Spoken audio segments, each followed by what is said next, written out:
Welcome to the Money Maverick Podcast. I am Tim Turley, the host of the show. I've been a principles-based financial planner for over 20 years, and I've learned a ton of things in my life. A lot of successes, a lot of mistakes, a lot of experiences, and I want to bring that life experience and people that know a lot more than me onto the show so that you can learn to start breaking down your financial myths and beliefs, poverty thinking, what's keeping you stuck at the income you're at. There's a lot of great things that we have in store for you. So we're so glad you're here. Lean in, learn some great stuff, and here's to financial freedom. I'm so excited today to have Tricia Call on the Money Maverick Show. Thanks for being here, Tricia. We're glad you made it over. I am so happy to be here. We're going to have fun. We're going to talk about some really cool stuff for business owners, especially today. And I'm really excited of your experience and what you have to offer, and hopefully people can take notes because, again, if you're a business owner out there, whether it's a LLC to you're a C-suite person, you're the owner, you're the CFO, whatever you are, you're going to learn some really good stuff today. But you are an incredible human being. You have amazing experiences, amazing life, and you're just a really good person. And so hopefully I'll probably come through on the camera for people watching this or listening to it, but that's the most important thing. You're an incredible human being, and so I'm glad that I know you. My life is better from knowing you. So, well, thank you, Tim. You're one of those people that, in the spirit of how you and I met, that theme of, just giving and service, you struck me as being all in. You're an incredible human being, and I'm really blessed to have you in my life. So mutual fan club here. I love the fan club. Right. Let's get into your story. Tell the audience your background, maybe growing up. And I like to talk to people about their childhood, about how money was taught to them. Like, what was your parents' view of money, kind of a thing, or growing up. But I want to hear your story. Like, how did you grow up? How did your family go? What was your career choices? And like, how did that end up to what you're doing now? So, and we're going to talk about your incredible service, Corporate Credit Solutions, called Corporate Credit Solutions, and we'll talk about that then a little bit more about what you can do for business owners. But tell us your story first. Well, I used to joke when I was working in the investment education world that I grew up in the stock market. But it was cows, dairy cows, purebred jerseys, and we were like a fourth generation. With the same genealogy, we brought in other genealogy into it, but they were all purebred jerseys. I actually got caught by KUTV News sleeping in the stall at the state fairgrounds by my cows after a really rough show day. But no, I grew up with that consciousness of it can all go away when we don't have enough rain. That drought consciousness was something that sculpted my view of money, my view of wealth building. But I grew up with that work ethic of if you don't get in, roll up your sleeves and get it done, it doesn't get done. And so that's the culture that I grew up in, is dairy farming, music. My mom had been groomed from childhood to be an opera singer. Wow. And she chose to marry my dad instead. But we grew up with her singing. To me, though, opera sounded like an argument in vocally, so I never had an affinity for opera. I gravitated more to the classical, of course, but I was a rocker. Elton John, playing his stuff by ear. Really? On the piano. Nice. Yeah. Rocket Man. And my big brother played the violin and the fiddle, and anything my brothers did, I wanted to do. I was a little Annie Oakley. Anything you can do, I can do better. So I was very competitive with them. I had to sing that song in junior high school in a play one time. Yeah. Anything? Yeah. That's an awesome song. No, you can't. Yes, I can. Yeah. I did play both parts. Oh. Have you ever wondered what's quietly holding you back from financial success? What are your blind spots? What's stopping you? Why are you hitting a ceiling? Well, I've developed a easy 2-minute, 10-question financial assessment that will ask you some very pointed questions on where you are on the financial scale, and you'll get an immediate report.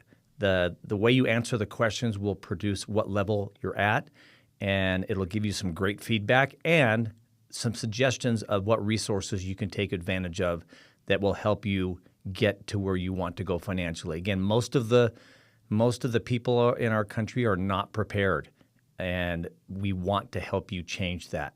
So click on that link, take that short quiz. Let us help uncover some of your blind spots, give you a baseline, and then we'll go from there. And we're looking forward to helping you out any way we can. But I was very competitive with my brothers, and so when my brother started playing the violin, I was going to learn how. So you did? I did. I never got better than him, but I got pretty good. I played first violin in high school in the Northern Wasatch Youth Symphony Orchestra, played the Planets, and I've got an old violin with engraving on the back that one of the repairs is at least 150 years old. So it's probably a 200-year-old violin.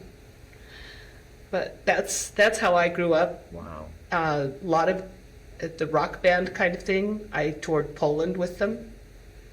But my first job was selling pianos. That wasn't milking cows.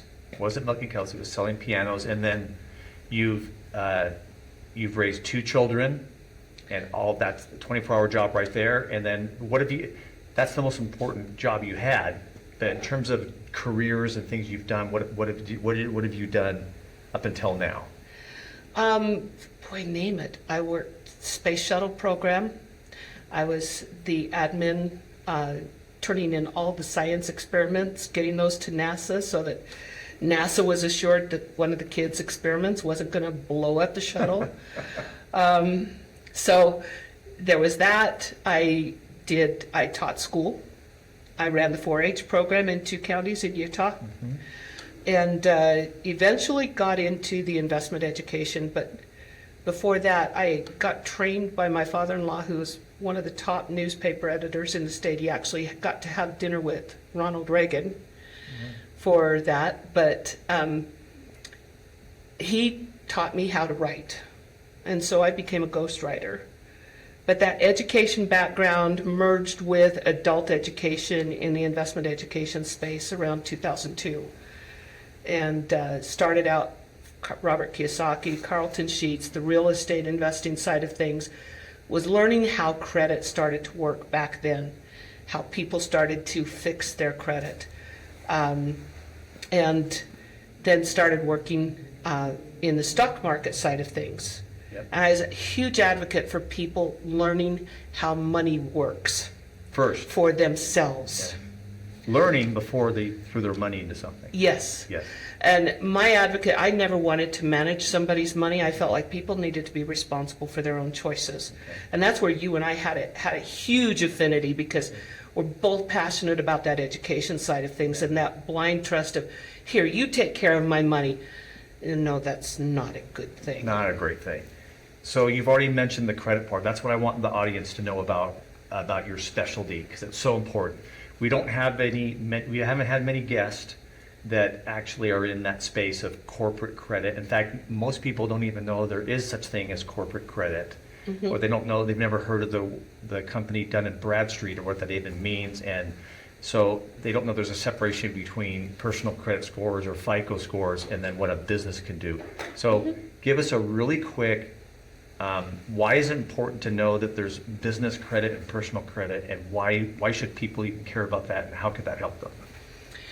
Most people assume when they get their legal papers that says LLC, S Corp, or C Corp, they have a corporate shield, meaning their personal assets are protected from what their business has to do to grow.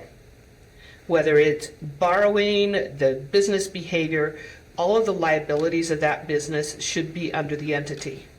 But unfortunately, the minute they fill out an application for a line of credit, that credit application is asking for their Social Security.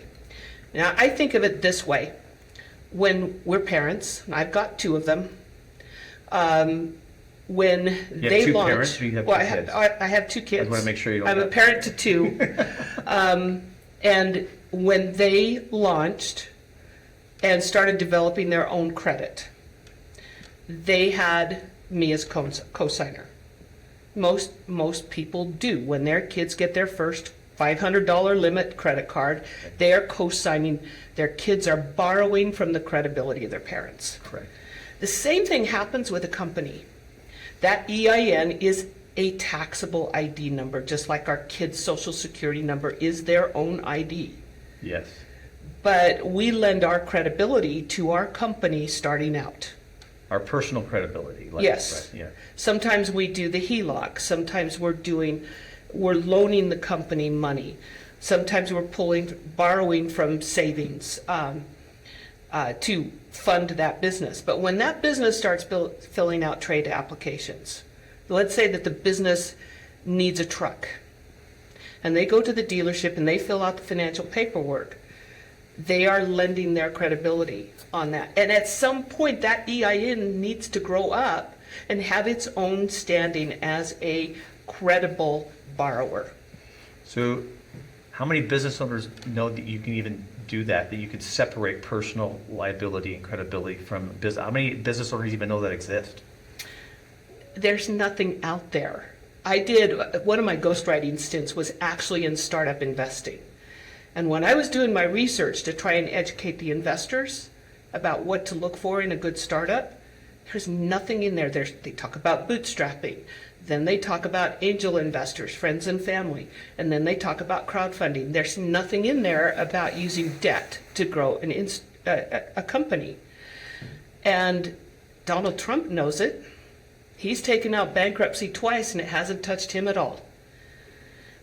I know that the CEOs of these major billion-dollar companies do not lend their personal credit to their companies when they're going out to do an acquisition.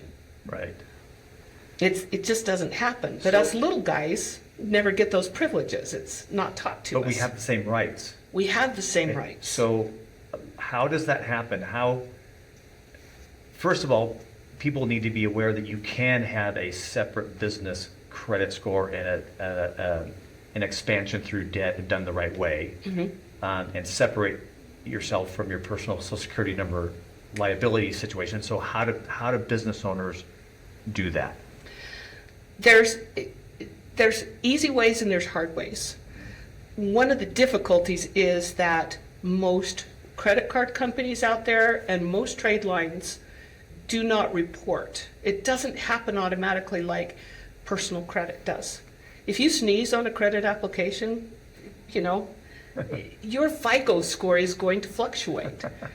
But a business credit, 93% of the time, those are the statistics I've been told, they don't report. So when I've done a credit report pull for a company, sometimes I'll see one line of credit showing on their credit report when they've got 20 trade lines. And that's average. Interesting. So if it doesn't report, it didn't happen. They're not getting credit for their credit behaviors. So how do they get credit for that? Part of it, the easy way is I have a software as a service. It's called Fundability that I represent as an agent. And it goes through and first of all, make sure that the probability of when they fill out a credit application, it's going to get approved.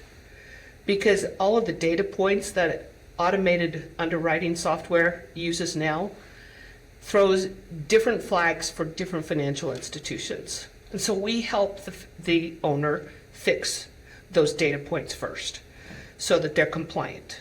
And so their application will look representative of who they are. And as the a whole company. idea is to get your business credit score to a certain healthy point where they won't require, or you don't need to use your personal liability or your social to actually be part of the application process at all. Right. Right. Right. And we take them through and we help them get trade lines and credit cards that actually will report. And they're still borrowing on the founder's credit score in the first three levels. They're still leaning on the founder, but it's a weaning off period. Oh, that makes sense. And we also have a portal in our software where they can actually go in and see if I wanted to apply for this particular loan product that I've been told I qualify for. What are the requirements? And they can see, is a founder's credit score relevant? Then there's a personal guarantee implied. But there are loan products that don't require that. And then they can go into their banker, loan officer, and say, hey, I've heard about this loan product. Do you offer it?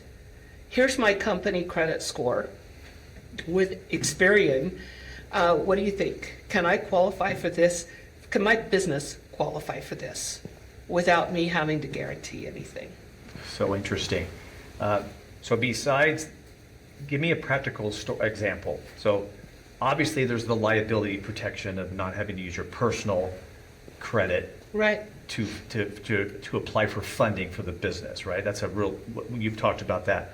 Is there any other, what are the other advantages to a business to establish their own funding credibility? Or what's a practical example of how that would just kind of turbocharge their ability to grow that way? Well, let me give you an example. My perceived capacity to earn is based on my W-2 income usually. My EIN has a much more robust earning capacity. Interesting. Okay, if I can get the lenders to see the EIN's potential instead of my W-2 potential, there's a greater borrowing capacity here. So access to funds, especially for somebody who's 2xing, 3xing, 4xing year over year, at some point that exponential growth is going to run into the train wreck of how can I acquire more raw materials, more personnel. They're going to run into that difficulty where they need more cash flow than what the founder's capability to borrow is. And on average, how long does it, because that's a process. Yeah, Just on average, let's say it's a small business, 5 to 50 employees or something like that. Does it take maybe like 2 or 3 years for that to get to that healthy point, maybe? sometimes it can happen in a year. Okay. I've seen it happen faster, but those are in the results not typical category, Yeah.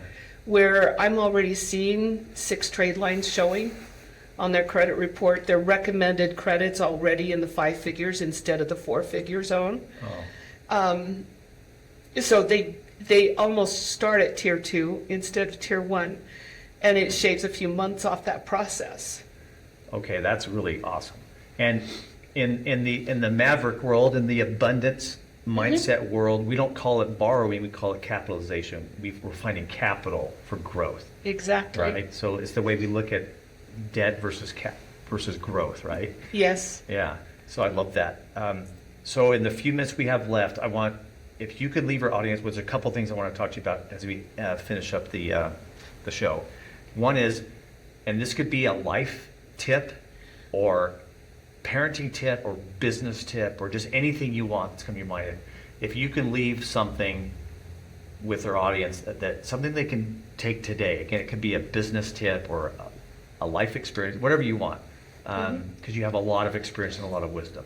So if you can leave us with one tip that somebody can take and implement right now, and then I want to also talk to you about how people can get a hold of you. Okay. So Okay. let's start with the tip. I would say you don't have to make all the hard knocks school of hard knocks mistakes yourself. I've made a number of them, and I never say there's not another one I can't find.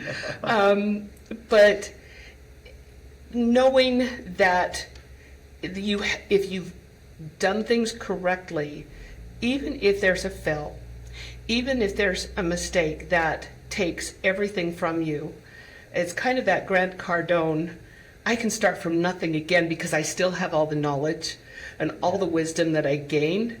But if you've done the capitalization correctly with setting up your entity correctly, if the entity fails, you still have all of that intellectual property that you can then go out and create it faster and stronger. If it doesn't take everything from you first, if you haven't co-signed all the way through to that end, that's the one piece I could say is people bootstrap way too long. Oh, very good. They put their own resources, their own house, their own family at risk to grow this little entity that could become phenomenally excellent. And as long as they're dependent on that founder, it will not grow to its full capacity. That's excellent advice. I love that. Like Viktor Frankl, right? They can take away everything away from me but my mind, right? Yeah. My thoughts, right? Yeah. Yeah. How can people get a hold of Tricia and your company and what you can do for businesses with this advanced planning for establishing healthy business credit scores and funding and that kind of thing? How can people get a hold of you? I would love to talk with people. I've actually got a button on my website called corporatecreditsolutions.com. Okay. And all they have to do is click on that, give me the details about their business, their company name, the city that it's located in, city, state, and a phone number that I can reach them on, and an email that I can send. And what I'll do is I'll actually give them, just for clicking on that button and scheduling with me, I'll gift them a free credit report from Experian Business, so they can see where their baseline is, see what trade lines are. It won't show them which specific trade lines, but it'll show them how many trade lines and what kind of dings might be on that company's credit. So it's basically being able to check your child and see, is this child ready to launch? Very good. And what can we do to make it launch fabulously? Oh, that's a great gift you give. Oh, that's amazing. Okay. So, and the website is what? Call corporatecreditsolutions.com. Call corporatecreditsolutions.com. Very good. Well, that is really good. I mean, not many people know that this exists, that they can do this. So we're really glad you can share that with the audience. I'm excited to be able to help people because I'm passionate about people deserve, when they're innovative, when they're creative, and wanting to make a difference with their services, they really deserve to have all of the doors open. And unfortunately, most of the time those doors are hidden, and I want to show them all the doors. That's what we have you on here. That's a very maverick thing to say. We love that. So Tricia Call, thank you for spending some time with us and giving some great tips for our business owners out there. Thank you so much. Thank you, Tim. Okay. Thanks for listening today. We hope you learned a lot. If you want to take a deeper dive and join a community of like-minded people that are talking about how to break down false beliefs and paradigms, how to minimize your taxes, things you can do to create more financial freedom, improve your thinking about money, then this is the community for you. It is called Beyond Money, and you can learn more by going to moneyrelearned.com/beyond-money. We'll put this in the link that you can click as well. So we hope you join us for that wonderful community.